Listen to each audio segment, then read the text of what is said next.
Assalamualaikum warahmatullahi wabarakatuh. Perkenalkan, nama saya Sania Widya Putri, NIM 12 07 26 962. Baiklah, pada mata kuliah metode penelitian ini, saya akan menjelaskan sedikit tentang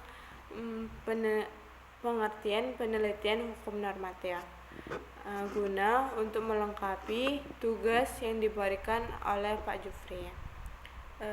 Baiklah, langsung saja saya jelaskan tentang penelitian hukum normatif.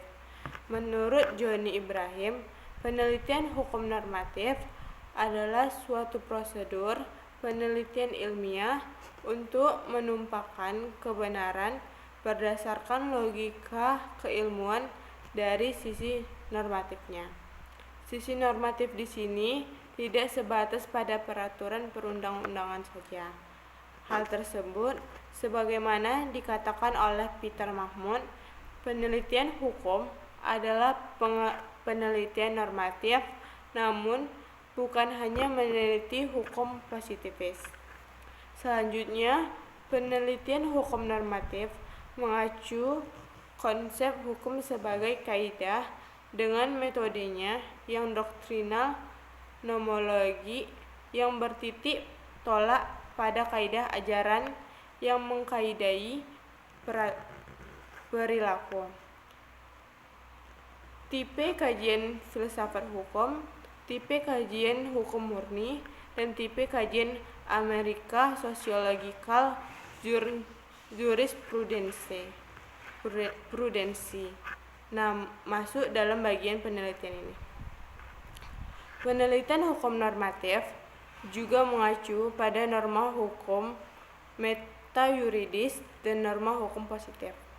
Penelitian hukum normatif ini cenderung berbicara tentang norma dalam arti luas, sedangkan penelitian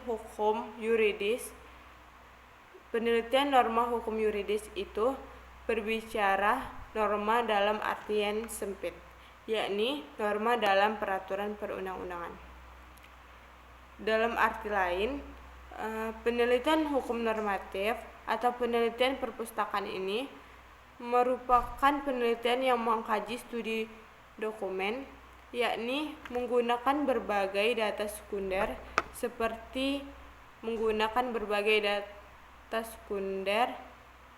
seperti peraturan perundang-undangan, keputusan pengadilan, teori hukum, dan dapat berupa pendapat para sarjana. Penelitian jenis normatif ini menggunakan analisis kualitatif, yakni dengan menjelaskan data-data yang ada dengan kata-kata atau pernyataan, bukan dengan angka. Hal-hal yang dikaji dalam penelitian hukum normatif meliputi beberapa hal seperti asas-asas hukum, matematika hukum, taraf sinkronisasi hukum, perbandingan hukum, dan sejarah hukum. Dalam penelitian tentunya memerlukan sumber data, sama halnya dengan penelitian hukum normatif, yaitu sumber hukum primer, sekunder, dan tersier. Selanjutnya ada sumber hukum primer merupakan bahan yang sifatnya mengikat masalah-masalah yang akan diteliti. Contohnya adalah Undang-Undang 1945, Undang-Undang,